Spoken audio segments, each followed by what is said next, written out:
The Coach Curl podcast is brought to you by Think and Grow Business, the home of the Think and Grow Business Mastermind. If you're serious about growing your business, get serious and join a mastermind group today. Find out more at thinkandgrowbusiness.com.au. What makes a great leader? Today on episode 120 of the Coach Curl podcast, we look at structure. Way to go, guys. Way to go. Keep it going. Good job, guys. All right, Paul, I see you. Finish on. Coach Curl.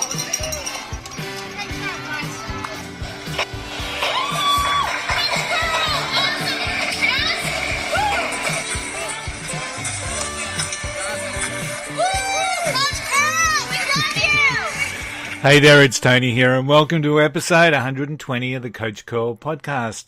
And as you know, we've been walking through a series, What Makes a Great Leader, and it's all based around the anatomy of a leader model. And the anatomy of a leader model, which is based around a strong core, a service heart, and a disciplined mind. So we've looked at things in our core, like our character, our credibility, and our calling. We've looked at, the last 2 weeks, we've looked at service and support, and there are aspects that sit within the service heart. But what we're looking at today is structure, which is also part of the service heart. It's our last segment in the heart of a leader. And the reason why structure is so important here is because if we leave the service and the support and the aspects of service in the heart as ad hoc or as an informal process, we really do run the risk that other things take precedence and other things take priorities. And as we know, life's got this habit of getting in the way. We may have every good intention in the world, but the reality is unless we put a structure in place, unless we schedule stuff to happen, the reality is that we run the risk that it's not going to happen. And often we suddenly take stock and realize that what we set out to achieve or what we set out to do in respect of supporting and serving our team just really hasn't happened. And we've created disconnection between us and the team for one of the worst things that can happen to a leader when you disconnect from your team. But why is structure important? And I guess the first thing that I want to look at is in relation to the heart. So when you look at our actual heart, our physical beating heart, our heart has structure. The heart's divided into 4 chambers, and which consists of 2 atria and 2 ventricles. Now the atria receive the blood and the ventricles pump the blood. So even in its most basic format, we've got structure there. We've got areas where the blood comes in, and we've got areas where the blood gets pumped out. Now the right atrium receives blood from the superior and inferior vena cavus and the coronary sinus. Blood then moves to the right ventricle where it's pumped to the lungs. Now the lungs reoxygenate the blood and send it back to the left atrium. Now blood moves from the left atrium to the left ventricle via some valves, and blood is pumped out of the left ventricle to the aorta, which then sends the blood to organs and muscles of the body. It's got structure, it's got function, it's got a process from which to happen. And without that structure and without that process, the reality is that the heart, and therefore us, just doesn't function. And the same applies for leaders. So the same applies for leaders, and the same applies for the teams that leaders lead. Teams need structure for us to ensure that there's development, there's support, and that we ultimately serve our team. And when I talk to leaders about this, you know, usually within organizations there is a formal process for performance development or performance appraisal or performance reviews. For most companies, it's an annual review. It's an annual performance review that the leader has with their members of their team. Now, how effective that is depends on the mindset of the leader in so many ways. For many leaders that I know have personally worked with within the corporate world, it really is a tick and flick scenario. It's part of the process. They've got to show that they've done it. And really the conversations that are had between leader and the team are really quite basic, for want of another word. This is how you've gone, sign here, and we'll give you a less than average pay rise. So it becomes a tick and flick. It becomes part of the process. It becomes an annoyance. It becomes a blip on the schedule of other more important things in the mind of the leader that have to get done. So ultimately, a lot of those formal processes aren't as effective as what they could be. Yes, they get done. Yes, there's a sign-off. Yes, HR get really happy that they've been done. But the reality is the leader getting the most out of their team by wholly and solely sticking with the formal performance appraisal? And my argument would absolutely be saying no. So, because there's another way, and there's a better way.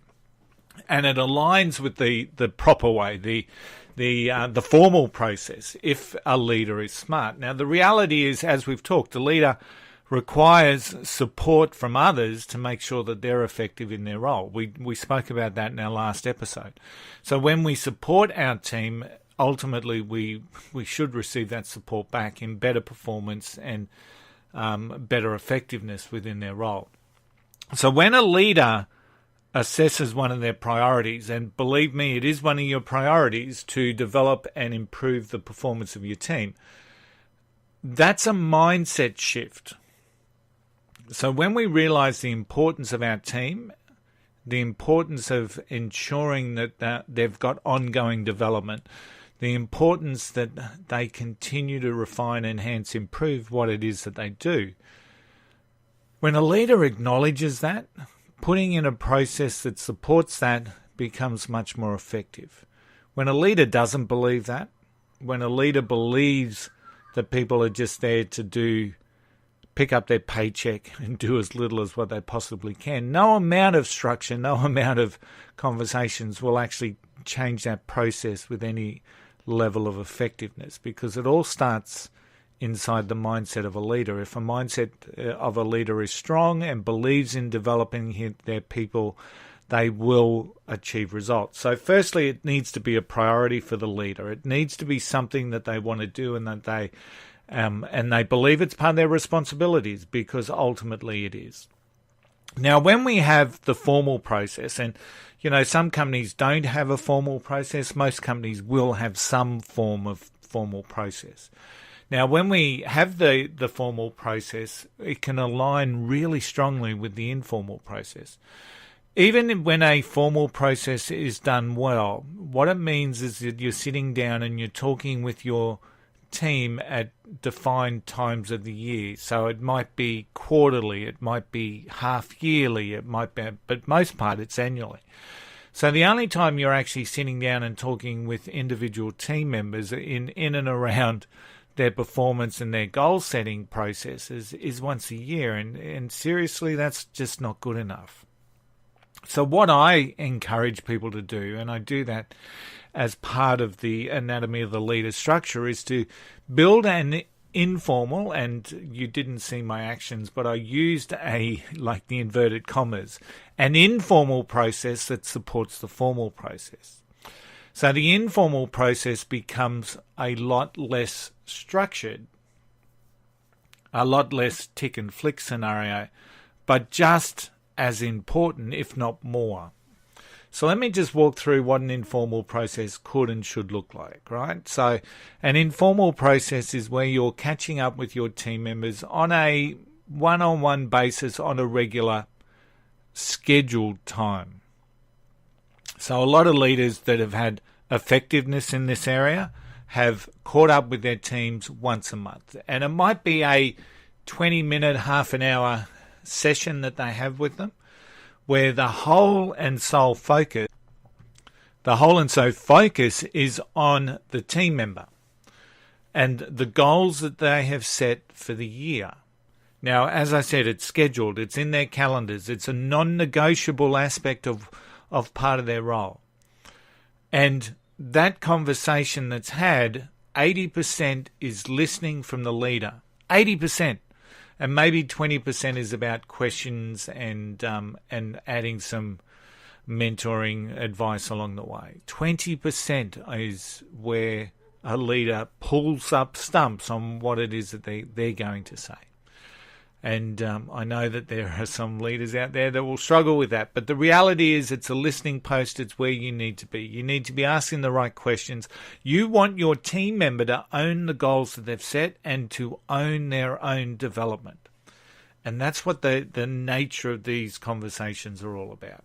So it's a regular event. So whether it's monthly, whether it's quarterly, whether it's, I wouldn't go any more than outside of every 3 months, but it needs to be a structured event that's in the calendar that's non-negotiable. Why should it be non-negotiable?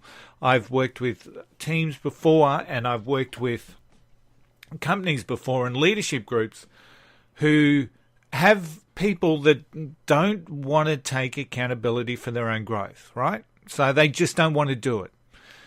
And they may, in fact, even be relatively good at what they do, but they don't want to take that additional accountability of owning their own growth. They would much rather blame others for why they're not growing than accept accountability for their own growth.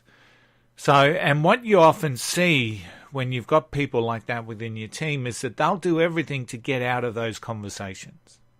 They're awkward, they're uncomfortable for them, they really do stretch and challenge them, they're pushing them into a place where they don't want to be, but where you see that they need to be.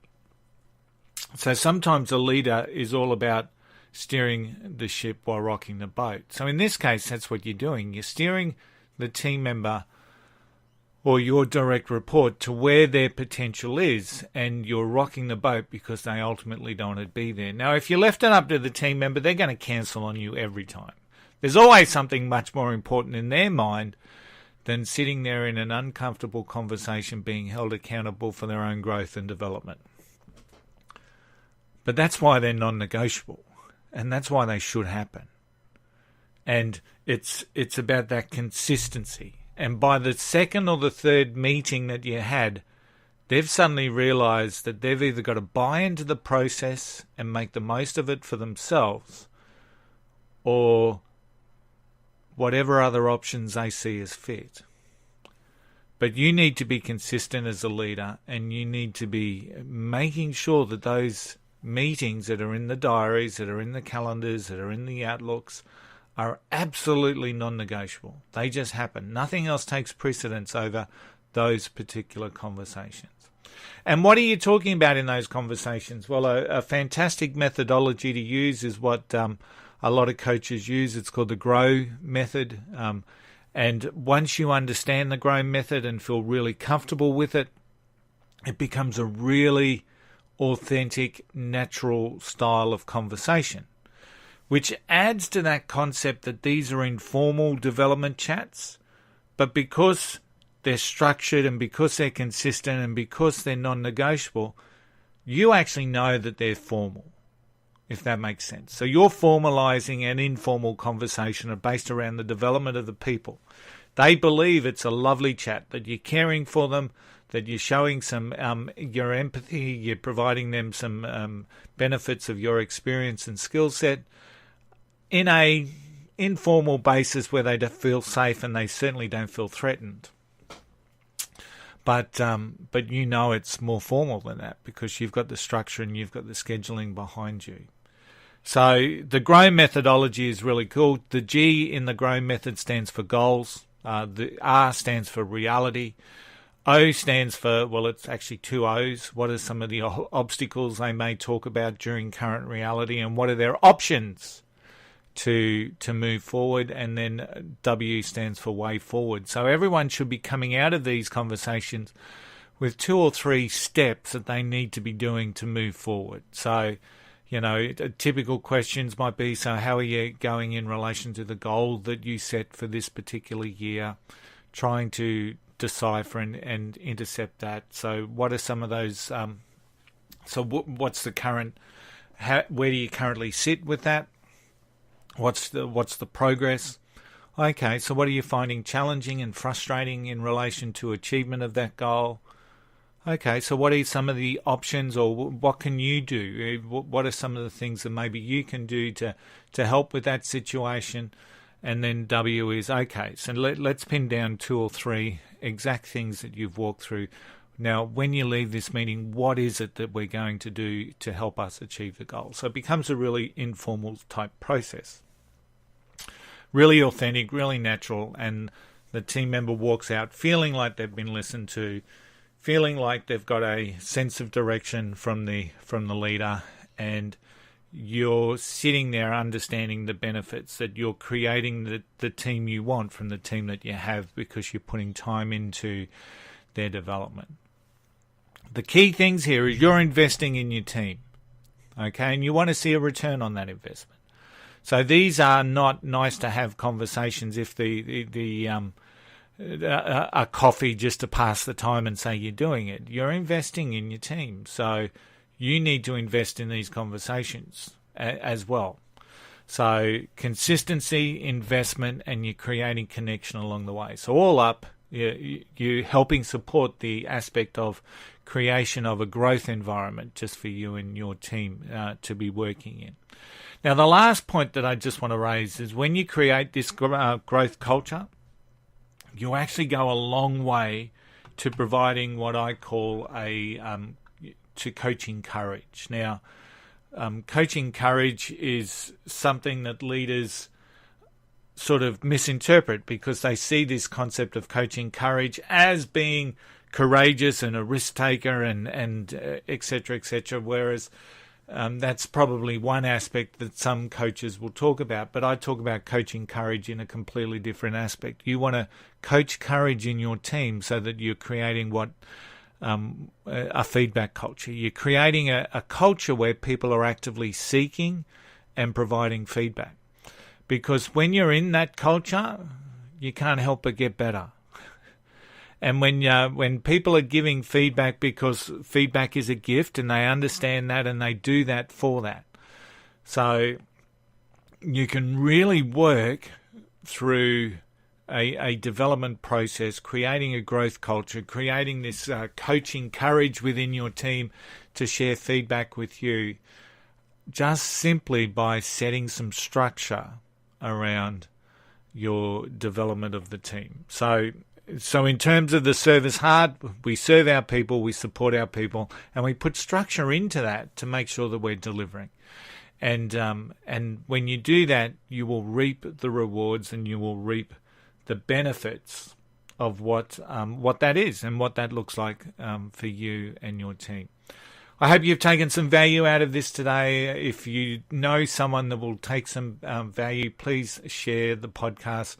We love to see reviews and feedback. Any sort of feedback, just head out to coachcurl.com and provide feedback out there on our contact page. If there's anything in particular that you want us to talk about, please just let us know, and we'll be more than happy to dissect problems, issues, concerns, or any sort of areas where you want some additional information. A big shout out to my team at Think and Grow Business. Personal, professional, and business growth all catered for, where we improve the performance of people in business. Check them out at thinkandgrowbusiness.com.au. Don't forget, I have written a book. It's called Seriously Simple Stuff to Get You Unstuck. It's available where all books are sold online. You can go to Amazon. You can go to my author's page at tonycurl.com.au. where we'll soon be offering, once again, we'll be offering signed copies from myself to be delivered out. With that, 20% of all those book proceeds go to support Carter's cause. carterscause.org.au, raising funds and awareness for kids and the families of kids born with congenital heart disease. It's an amazing organisation. They do a lot of grassroots work, and they continue to support the wonderful work that Heart Kids Australia have done. Don't forget our new sponsor. It's called Totally Builderall. It's available at totallybuilderall.com. It's a plethora of marketing, digital marketing aspects, app builders, web builders, page builders, webinars. I mean, you name it. You've got a mailing list that's incorporated in there, a CRM. It's an amazing program. Check it out at totallybuilderall.com. And don't forget, sign up for your free 7-day trial to see just how fantastic and just how much strength that this can provide to your business. As you know, you are standing here stronger, braver and wiser, and don't ever forget the golden rule. Just don't be an arsehole. I'll see you next week.